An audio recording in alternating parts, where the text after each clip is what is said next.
Quer dizer, a liquidez, que é o que está sendo definido aí, a liquidez do ativo é a capacidade que o ativo tem de prestar um serviço que é uma conveniência. Agora, que conveniência é essa? Basicamente, é a sua capacidade em se transformar em outros ativos ou liquidar dívidas, né? Se o agente escreveu uma dívida, né, ou fez um contrato de dívida, e ele precisa de dinheiro para liquidar esse contrato, então a gente pode entender a liquidez como a rapidez pela qual um ativo se transforma em moeda que liquida uma dívida. Essa é a conveniência do ativo. Quão rápido esse ativo se transforma em moeda que liquida dívidas, né? Então, tem duas dimensões aí importantes na liquidez. Então, é o tempo com que decorre, né, para um ativo se transformar em moeda. Então, qual o tempo? É rápido isso? Então, isso quanto mais rápido, significa que tem mais liquidez do ativo. A segunda dimensão da qualidade de liquidez é o preço. O ativo se transforma em moeda, ok, rápido, mas ela perde valor. Então, se o ativo perder valor nessa transformação em dinheiro, então ele tem baixa liquidez. Se o ativo perde pouco valor, nenhum valor, quando ele se transforma em dinheiro, então ele tem alta liquidez. Então, o tempo de conversão e o custo de conversão é o que a gente pode chamar de liquidez. Então, existe um prêmio pela liquidez, né? Que o Keynes define como mesmo que você não ganhe nada em manter aquele ativo, você tem a liquidez dele. Então, esse é o prêmio que você recebe por manter um ativo líquido, ok? Então, isso aqui é fundamental porque essa é a característica principal do dinheiro. O dinheiro é a liquidez por excelência, como diz o Keynes, né? Então, o dinheiro, para se transformar em dinheiro, não custa nada e não leva tempo nenhum. Então, R$1 é R$1. A taxa de conversão dele é 0 e a rapidez de conversão é plena. Então, ele é o máximo de liquidez que existe, é o próprio dinheiro.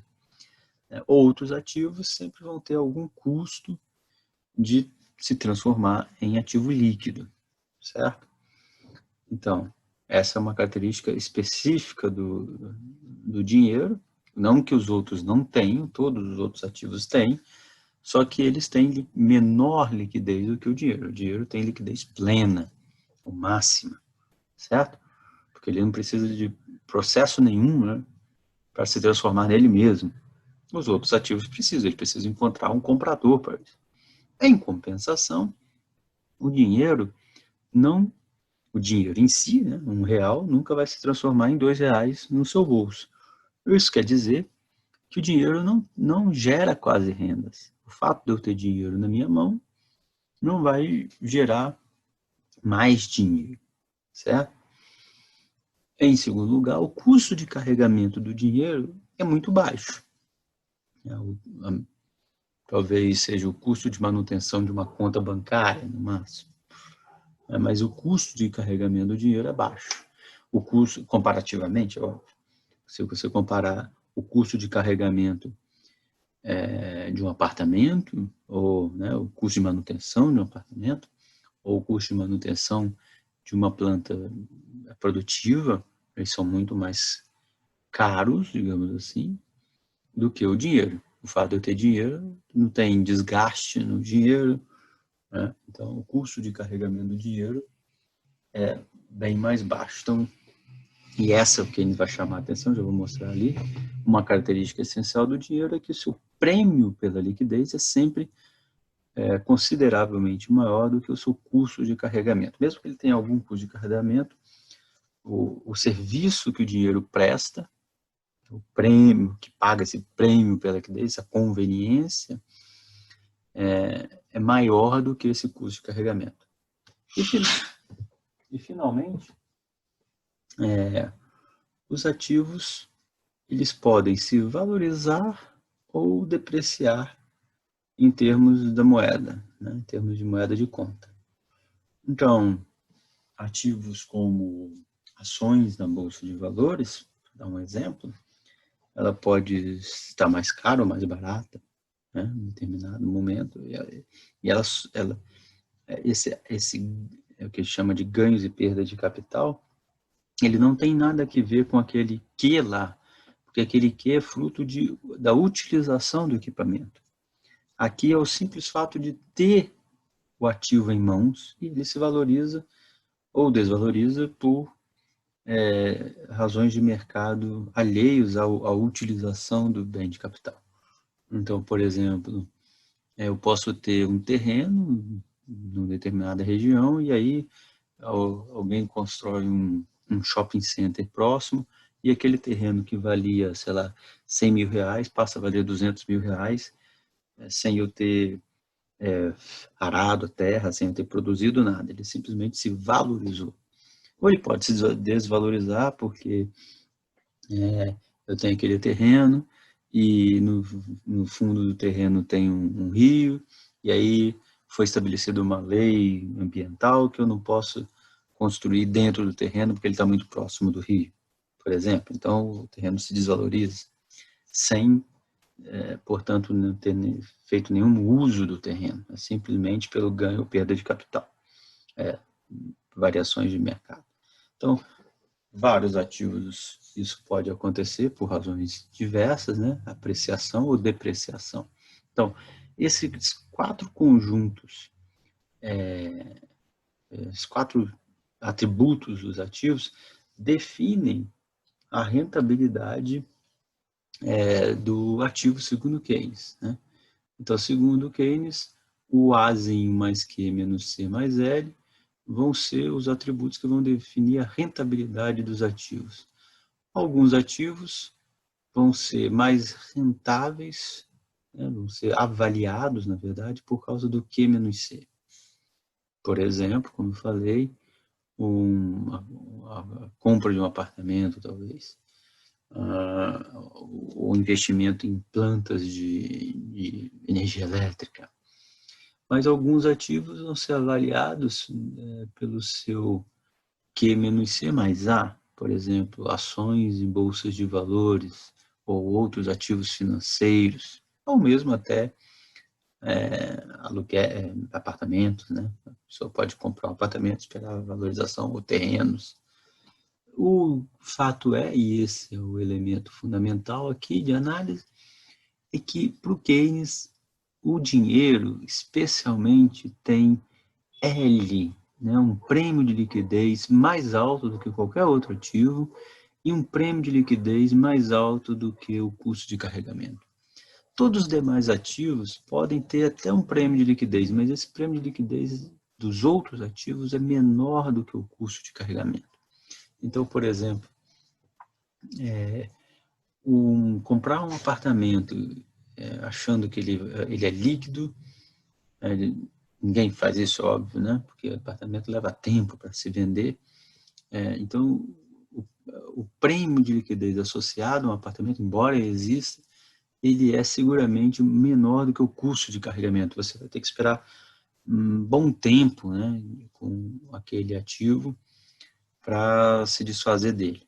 Obviamente, você compra um apartamento, por exemplo, porque ou você espera que o A, né, a apreciação dele seja maior do que o custo de carregamento, ou que você vai alugá-lo, né, e esse aluguel vai ser maior do que o custo de carregamento. Então, as razões pelas quais alguém compra um apartamento como um investimento não tem a ver com o prêmio de liquidez, tem a ver com o A mais Q menos C. Essa é a ideia do que? Apartamento, terrenos, plantas industriais, por exemplo, né? ou como o Keynes diz, ativos instrumentais. Então, é assim que Keynes define a taxa de retorno de um ativo e que elas deverão ser comparadas à taxa de retorno dos demais ativos que compõem o portfólio dos agentes. Então, os agentes vão incorporando certos ativos ao seu portfólio, fazendo comparações entre as taxas de retorno dos ativos, até que encontram um equilíbrio em que essas taxas se igualem. Né? Então, quando a gente não vê mais vantagem relativa em manter um tipo de ativo sobre o outro, então significa que as taxas de retorno desses ativos se igualaram. Então, diz o Keynes, né? Assim sendo o retorno do dinheiro, que é a liquidez, o de ativos financeiros, por exemplo, é o A mais Q, e de ativos instrumentais, tipo plantas industriais, A mais Q menos C. O agente deve escolhê-los até que A mais Q menos C se igualem com L. Então, essa é o princípio geral aqui dos atributos dos ativos, por que eles são escolhidos para o portfólio dos agentes. A questão é saber qual desses ativos vai estabelecer um padrão para os demais. Será que é a rentabilidade dos ativos produtivos que vai estabelecer a rentabilidade do dinheiro, a taxa de juros, ou vice-versa? É o prêmio de liquidez do dinheiro que vai estabelecer um padrão de rentabilidade exigido dos demais ativos. O que eles vai, obviamente, dizer que é o prêmio de liquidez exigido no dinheiro é que vai estabelecer um padrão de rentabilidade para os outros ativos. Querendo isso dizer que se a preferência pela liquidez, né, se a preferência pelo dinheiro, esse prêmio pelo dinheiro for muito alto, ou for alto, ele vai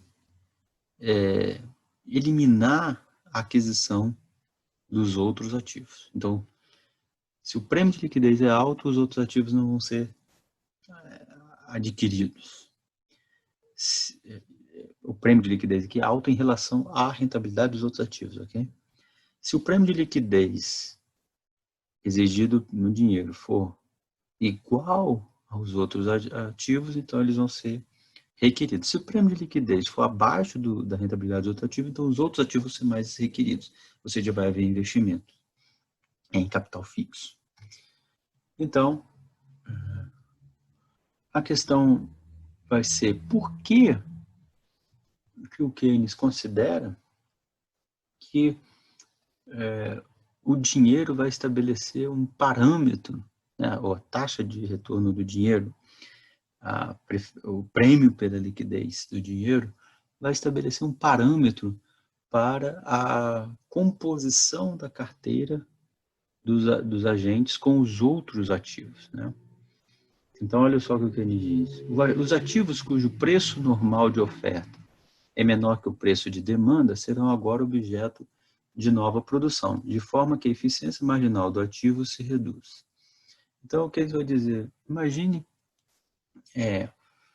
que um ativo tenha o preço de oferta menor que o preço de demanda. Portanto, ele tem uma rentabilidade naqueles atributos positiva. Então, ele vai ser fruto de produção, vai ser fruto de aumento. A produção, se ele for produtível, né? Por exemplo, se a taxa de retorno dos apartamentos, na forma de aluguéis, por exemplo, é positiva, então a indústria de construção civil vai produzir mais apartamentos. E ao produzir mais apartamentos, aumentar a oferta de apartamentos, o preço de demanda, quer dizer, o retorno, a eficiência marginal do ativo cai, porque os preços dos aluguéis vão diminuir. Basicamente, essa é a ideia. Então, qualquer